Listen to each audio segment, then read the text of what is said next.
সবাই জানেন যে মাননীয় প্রধান বিচারপতির দপ্তর থেকে আইন মন্ত্রণালয়ের কাছে পৃথক বিচার বিভাগীয় সচিবালয় প্রতিষ্ঠার জন্য চিঠি পাঠানো হয়েছে। আইন মন্ত্রণালয়ের পক্ষ থেকেও এই বিষয়টি অগ্রগতি করার জন্য প্রয়োজনীয় পদক্ষেপ নেওয়া হচ্ছে। কিন্তু আমাদের সংবিধানের ১১৬ অনুচ্ছেদ যেভাবে আছে এটাকে রেখে এটি বাস্তবায়ন করা সম্ভব না। এই জন্যই আমরা এই ১১৬ অনুচ্ছেদকে চ্যালেঞ্জ করে রিট আবেদন দায়ের করেছিলাম। আজকে সেই রিট আবেদনের শুনানি হয়েছে। আমাদের পক্ষ থেকে আমরা সাবমিশন রেখেছি ১১৬ অনুচ্ছেদ সংবিধানের মাধ্যমে বিচার বিভাগীয় স্বাধীনতা প্রতিষ্ঠার ক্ষেত্রে একটি বড় বাধা। এই ১১৬ অনুচ্ছেদকে যদি অসাংবিধানিক ঘোষণা করা না হয় তাহলে বিচার বিভাগকে পরিপূর্ণ স্বাধীন করে সাজানোর যে পরিকল্পনা, এই পরিকল্পনা বাস্তবায়ন করা সম্ভব নয়।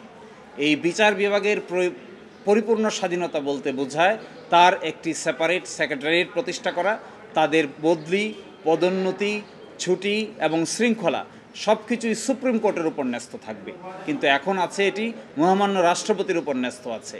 যদি সুপ্রিম কোর্টের উপর ন্যস্ত করা যায় তাহলে অধস্তন বিচারকদের উপরে সরকারের যে নিয়ন্ত্রণ থাকে, আইন মন্ত্রণালয় অতীতে অধস্তন বিচারকদের যেভাবে নিয়ন্ত্রণ করেছে, রায় দেওয়ার ক্ষেত্রে, তারিখ দেওয়ার ক্ষেত্রে, সাজা দেওয়ার ক্ষেত্রে, বদলি করার ক্ষেত্রে, এক জায়গা থেকে আরেক জায়গায় একটি রায় দিলে বান্দরবন খাগড়াছড়ি পাঠিয়ে দেওয়ার ক্ষেত্রে এই সকল ধরনের অসাংবিধানিক এবং স্বাধীনতা বিরোধী যে কর্মকাণ্ড তাদের করা হয়, এখান থেকে তাদেরকে মুক্ত করে দেওয়া প্রয়োজন। এখানে অনেক ব্রিলিয়ান্ট অফিসার আছেন, এখানে অনেক যোগ্য ব্যক্তিত্ব আছেন।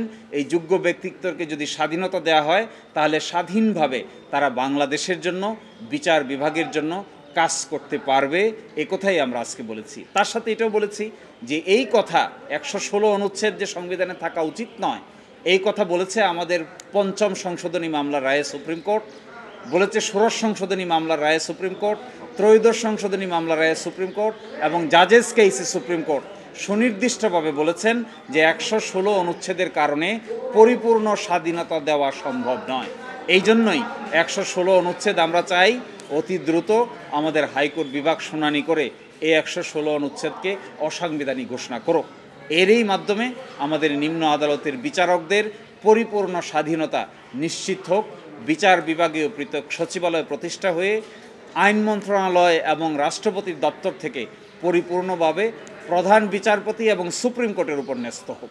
আমাদের পক্ষ থেকে, পিটিশনারের পক্ষ থেকে আজ আমরা আমাদের শুনানি এখানেই শেষ করে ফেলেছি। আরেকদিন মাননীয় অ্যাটর্নি জেনারেল আরেকদিন তার জবাব দিবেন, তারপরে আদালত বাকি পদক্ষেপ।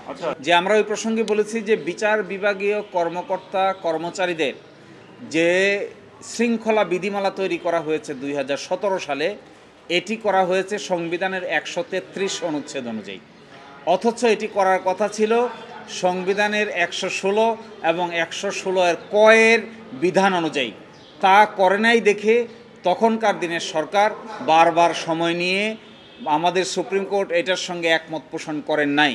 ৫৮ বার সময় নেওয়ার পরে তখনকার দিনের প্রধান বিচারপতি দেশ থেকে চলে যেতে বাধ্য হন। পরবর্তীতে ভারপ্রাপ্ত প্রধান বিচারপতির মাধ্যমে এই শৃঙ্খলা বিধিটিকে অনুমোদন করানো হয় এবং এটি সংবিধানের ১৩৩ অনুচ্ছেদ অনুযায়ী অনুমোদন করানো হয়। এটি সাংবিধানিক নয়। তাদের শৃঙ্খলা বিধি সংবিধানের ১৩৩ অনুযায়ী হবে না। এটি তৈরি করবে উচ্চ আদালত, অর্থাৎ বাংলাদেশের সুপ্রিম কোর্ট, রাষ্ট্রপতির দপ্তর নয়। আমরা যে স্বাধীনতার কথা বলছি এটি হলো সরকারের হস্তক্ষেপ থেকে স্বাধীনতা। সরকারের হস্তক্ষেপ যে যখন যেভাবেই সরকার থাকুন না কেন, তাদের স্বাধীনতা যদি ইমপ্লিমেন্ট করা হয়, সুপ্রিম কোর্টের অধীনে থাকে, তাহলে আমরা বিশ্বাস করি তারা অধিকতর স্বাধীনভাবে তাদের কর্মকাণ্ড পরিচালনা করতে পারবে। তারপরেও কোনো ব্যক্তি যদি নিজ থেকে স্বাধীন না হয়, জোর করে তাকে স্বাধীন বানানো যায় না।